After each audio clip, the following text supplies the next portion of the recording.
podcastnya kali ini yang buat rangkuman itu aku ngambil fokusnya di PLTS. Jadi PLTS itu adalah pembangkit listrik yang menggunakan sinar matahari melalui atau menggunakan sel surya atau fotovoltaik untuk mengubah radiasi mataharinya menjadi energi listrik. Terus output yang dihasilkan dari PLTS ini itu berupa listrik DC yang nantinya sebelum digunakan ke rumah-rumah atau ke jaringan tenaga listrik itu di-convert dulu menggunakan inverter, jadi listrik DC-nya itu jadi ke AC. Terus untuk skema-skemanya ada beberapa skema di sini. Itu ada on grid. On grid itu langsung pada jaringan sistem tenaga listrik yang ada. Jadi ini dari matahari, terus ditangkap oleh fotovoltaik atau sel surya, kemudian langsung dikonvertkan menggunakan inverter dari DC ke AC, kemudian dilewatkan ke saluran jaringan listrik yang nanti diteruskan ke beban. Nah, di situ ada meteran XIM, itu ekspor impor. Jadi listrik yang diteruskan ke PLN nanti akan dihitung, dan listrik yang masuk ke beban atau ke saluran rumah itu nanti akan dihitung. Terus ada yang off grid. Off grid itu jadi langsung buat tenaga di beban atau di rumah. Itu jadi dari sinar matahari yang ditangkap PV itu dikumpulkan oleh charge collector, kemudian nanti disambungkan ke baterai buat ditampung.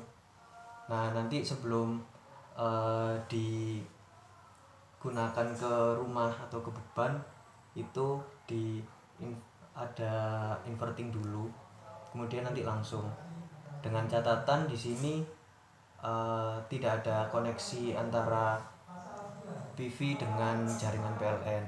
Nah, di sini kenapa ada generator opsional?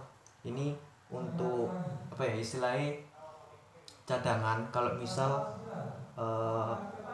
PLTS-nya nggak berfungsi dengan semestinya.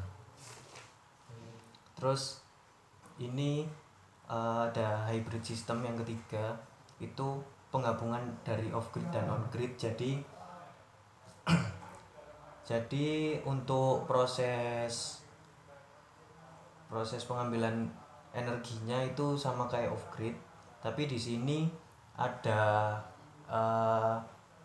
hubungan langsung sama sistem kelistrikannya di PLN dengan melalui meteran kWh meter ekspor impor. Jadi listrik yang diambil untuk mengaliri beban itu nanti akan terhitung di meteran impornya. Jadi untuk pembelian dan ekspornya itu tenaga yang dihasilkan dari PV oleh rumah ini akan dijual ke pihak PLN. Tuh.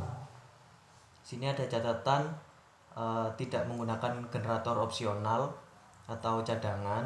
Kemudian ini adalah konsep dari penggabungan on grid dan off grid. Terus di sini ada grafik karakteristik dari PV, yaitu grafik arus dan tegangannya. Di sini ada garis eksponensial, itu menunjukkan maksimum point power atau titik daya maksimal. Di sini ada ISC, itu arus short circuit.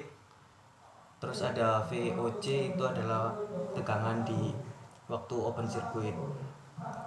Nah, jadi itu dari grafik itu beban sama dengan 0 atau beban lepas adalah keadaan tegangan beban 0 atau V open circuit ya, yang merupakan tegangan maksimum sel surya karena I sama dengan 0. Terus jika beban diperbesar sampai sampai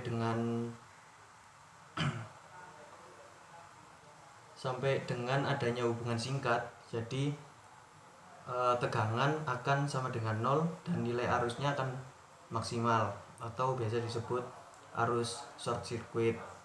Nah, beban dari PV atau PLTS ini sangat bervariasi dan itu akan mempengaruhi tegangan dan arus yang bervariasi juga.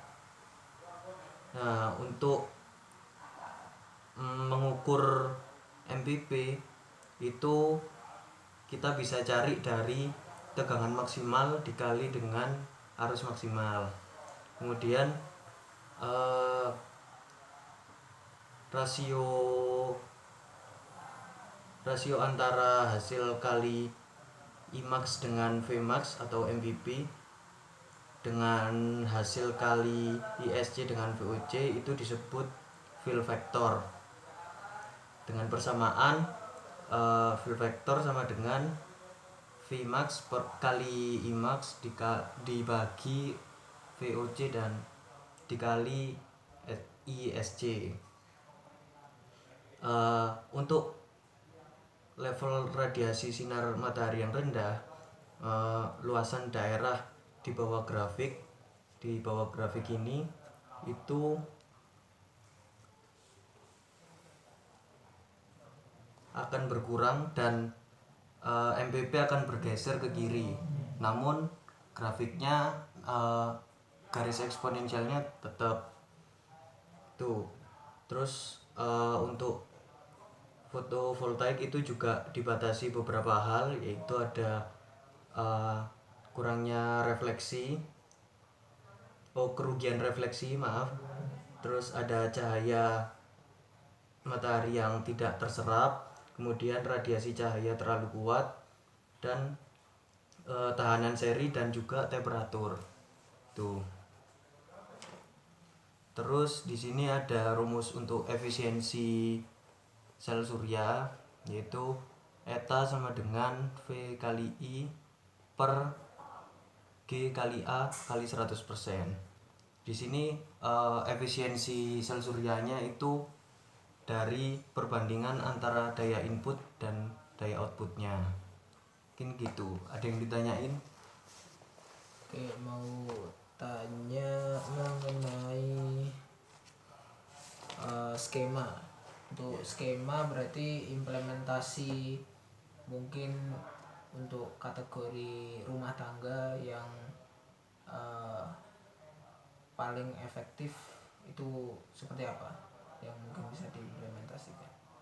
Oke, untuk kalau sepemahaman saya dari mempelajari sistem PLTS ini, itu off grid implementasinya paling menguntungkan untuk kebutuhan listrik rumah tangga, karena di situ bisa dibilang kita pakai menggunakan daya itu mandiri gitu loh. Kita membuat pembangkit sendiri. Tapi kalau secara peraturan yang ada itu yang paling efektif adalah sistem hybrid, karena di sini ada ketentuan kalau PV itu hanya boleh digunakan di bawah kapasitas 90% kapasitas PV-nya. Kalau misal cuman buat pemanas air atau buat nyalain TV atau gimana itu nggak apa-apa. Jadi kalau misal buat mengaliri listrik di rumah itu nggak boleh. Jadi idealnya itu pakai sistem yang hybrid, karena di situ kita pemakaian listriknya tetap dari PLN, tapi kita juga ngekspor listrik dari PLTS kita buat dibeli sama PLN gitu.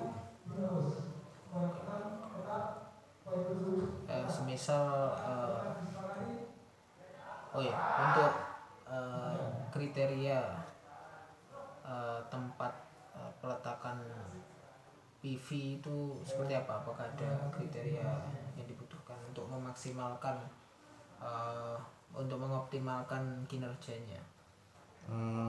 Kalau kriteria buat pemasangan PV itu yang jelas tempat-tempat yang terkena sinar matahari secara langsung. Soalnya PV kan bekerjanya dengan menangkap sinar radiasi dari matahari. Nah, untuk di tempat yang sinar radiasinya rendah itu biasanya pakai PV yang jenis monokristalin karena efisiensinya lebih tinggi daripada jenis satunya yaitu polikristalin, sekitar 15 sampai 20% tuh. Oke, terima kasih.